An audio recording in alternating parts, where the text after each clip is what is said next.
Hi everyone, welcome to my YouTube channel. तो आज है हमारी हिस्ट्री की हैंड रिटन नोट सीरीज की क्लास नंबर 11 और आज का हमारा टॉपिक है गुप्त साम्राज्य। तो चलिए शुरू करते हैं। गुप्त साम्राज्य का उदय तीसरी शताब्दी के अंत में प्रयाग के निकट कौशाम्बी में हुआ। गुप्त वंश का संस्थापक श्रीगुप्त था। श्रीगुप्त का उत्तराधिकारी घटोत्कच हुआ। उसके बाद है चंद्रगुप्त प्रथम।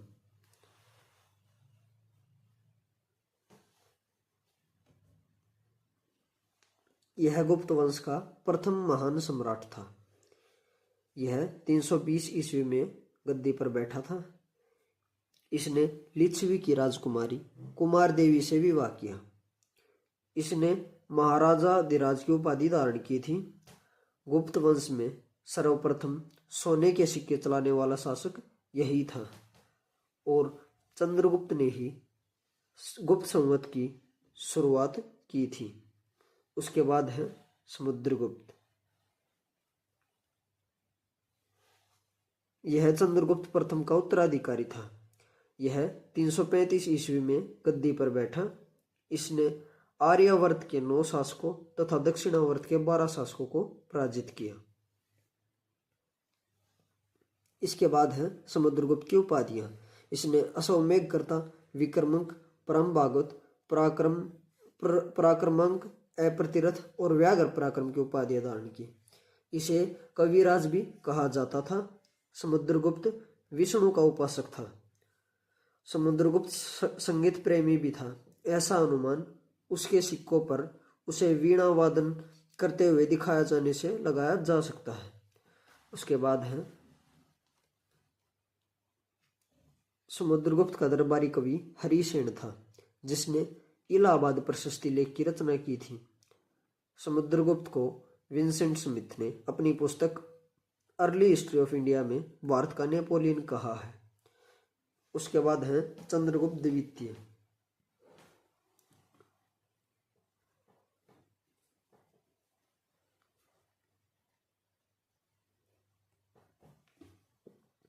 समुद्रगुप्त का उत्तराधिकारी चंद्रगुप्त द्वितीय हुआ, जो 380 ईस्वी में राजगद्दी पर बैठा था। इसके अन्य नाम थे देवगुप्त, देवराज और देवश्री। चंद्रगुप्त द्वितीय ने विक्रमांक, विक्रमादित्य और परम भागवत की उपाधियां धारण की। चंद्रगुप्त द्वितीय का साम्राज्य पश्चिम में गुजरात से पूर्व में बंगाल तक एवं उत्तर में हिमालय से लेकर नर्मदा नदी तक था। उसके बाद है चंद्रगुप्त द्वितीय ने क्षत्रप रुद्र सिंह तृतीय को पराजित किया था। इस उपलक्ष्य में व्याघ्र शैली के चांदी के सिक्के चलाए और सकारी की उपाधि धारण की। गुप्त काल में चांदी के सिक्के चलाने वाला प्रथम शासक यही था और चंद्रगुप्त द्वितीय ने ही विक्रम संवत की स्थापना की थी। इसी के शासनकाल में चीनी यात्री फाहियान भारत आया था।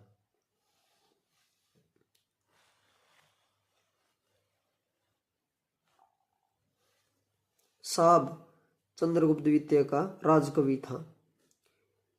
इसी के समय पाटलिपुत्र और उज्जैनी विद्या के प्रमुख केंद्र थे। इसका संधि विग्राहक सचिव वीरसेन शैव मतावलंबी था। वीरसेन व्याकरण, न्याय मीमांसा एवं शब्द का प्रकांड पंडित तथा एक कवि भी था। चंद्रगुप्त द्वितीय के दरबार में 9 रत्न थे।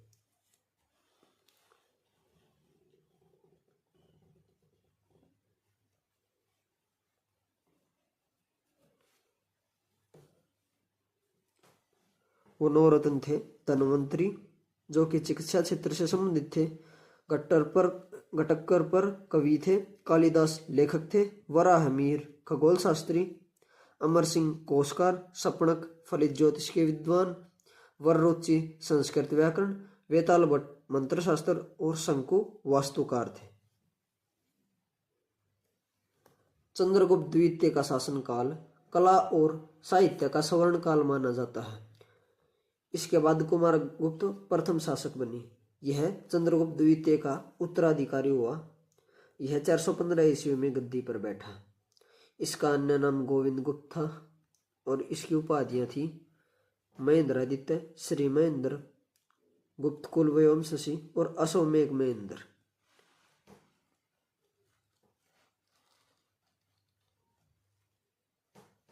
कुमारगुप्त की मुद्राओं पर गरुड़ के स्थान पर मयूर की आकृति का अंकन है। इसने नालंदा विश्वविद्यालय की स्थापना की थी। उसके बाद है स्कंदगुप्त। यह कुमारगुप्त प्रथम का उत्तराधिकारी था। इसका अन्य नाम देवराय था। इसने कर्मादित्य की उपाधि धारण की थी।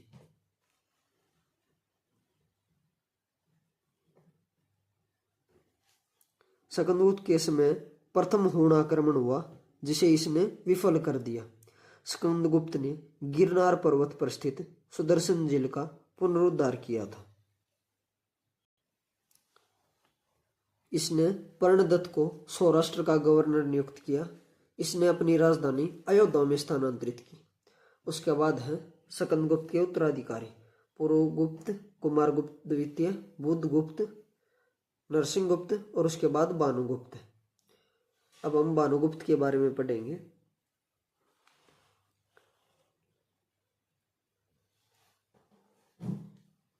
इसकी जानकारी एर्णाभिलेख से प्राप्त होती है। भानुगुप्त का मित्र गोपराज भानुगुप्त की ओर से हुणों से लड़ता हुआ वीरगति को प्राप्त होगा और गोपराज की पत्नी आग में जलकर सती हो गई। एर्ण अभिलेख में सती प्रथा का पहला साक्ष्य मिलता है। उसके बाद है विष्णुगुप्त। यह गुप्त वंश का अंतिम शासक था।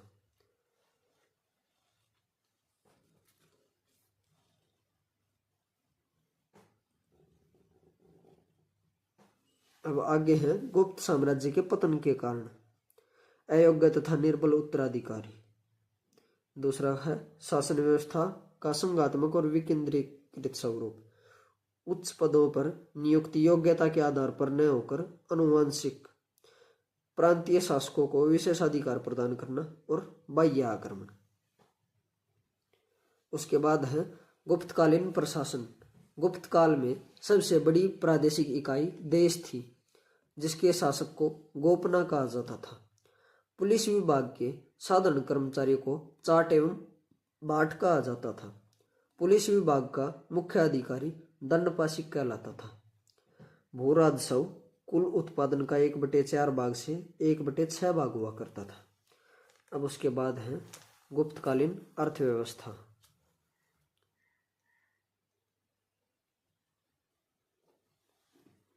भूमि के प्रकार। क्षेत्र। कृषि करने योग्य भूमि को क्षेत्र कहा जाता था। वास्तु भूमि। वास करने योग्य भूमि। सदबल भूमि। घास के मैदान। अप्रेरित भूमि। बिना जोती हुई भूमि को अप्रेरित भूमि कहा जाता था। शील। ऐसी भूमि जो जोतने योग्य नहीं होती थी। औद्योगिक। दलदल भूमि। उसके बाद है सिंचाई के लिए रहट या घंटी यंत्र का प्रयोग किया जाता था। अब हैं विभिन्न प्रकार के गुप्तकालीन कर। यह धान्य कर, अनाज में राजा का हिस्सा। बटकर, यह पुलिस कर होता था।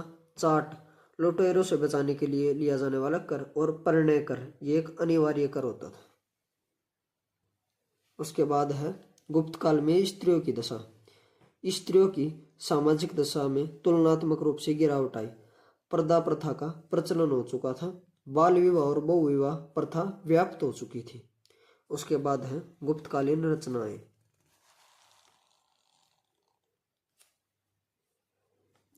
पहली है मालविका अग्निमित्रम। इसकी रचना कालिदास ने की थी। इसमें अग्निमित्र एवं मालविका की परिणय कथा है।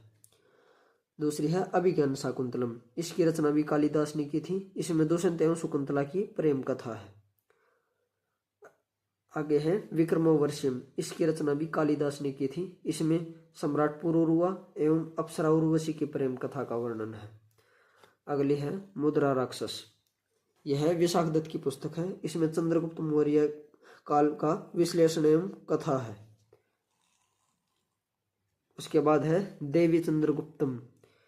यह विशाखदत्त की पुस्तक है। इसमें चंद्रगुप्त द्वितीय द्वारा शक राजा का वध एवं ध्रुव देवी से विवाह का वर्णन है। उसके बाद है मृच्छकटिकम, जिसके लेखक हैं शूद्रक। इसमें चारुदत्त एवं वसंत सेना की प्रेम गाथा का वर्णन है। उसके बाद है सौपन वासवदत्तम। इसकी रचना भास ने की थी। इसमें महाराजा उद्यन एवं वासवदत्ता की प्रेम कथा का वर्णन है। इसके बाद है गुप्तकालीन से संबंधित कुछ अन्य महत्वपूर्ण बिंदु। गुप्त राजाओं ने सर्वाधिक स्वर्ण मुद्राएं जारी की। इनके स्वर्ण मुद्राओं को अभिलेखों में दिनार कहा गया है। गुप्त काल में वेश्यावृत्ति करने वाली महिलाओं को गणिका कहा जाता था और वृद्ध वेश्याओं को कुटन्नी कहा जाता था।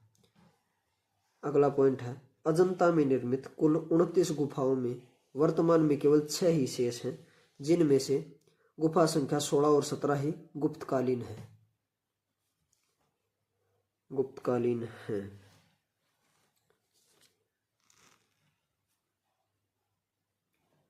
गुफा संख्या 16 में उत्कीर्ण मृणासन राजकुमारी का चित्र प्रशंसनीय है और गुफा संख्या 17 को चित्रशाला कहा गया है। इस चित्रशाला में बुद्ध के जन्म, जीवन, महावीर निष्क्रमण और महापरिनिर्वाण की घटनाओं से संबंधित चित्र उद्धृत किए गए हैं। उसके बाद अगला पॉइंट है, अजंता की गुफाएं बौद्ध धर्म की महायान शाखा से संबंधित हैं।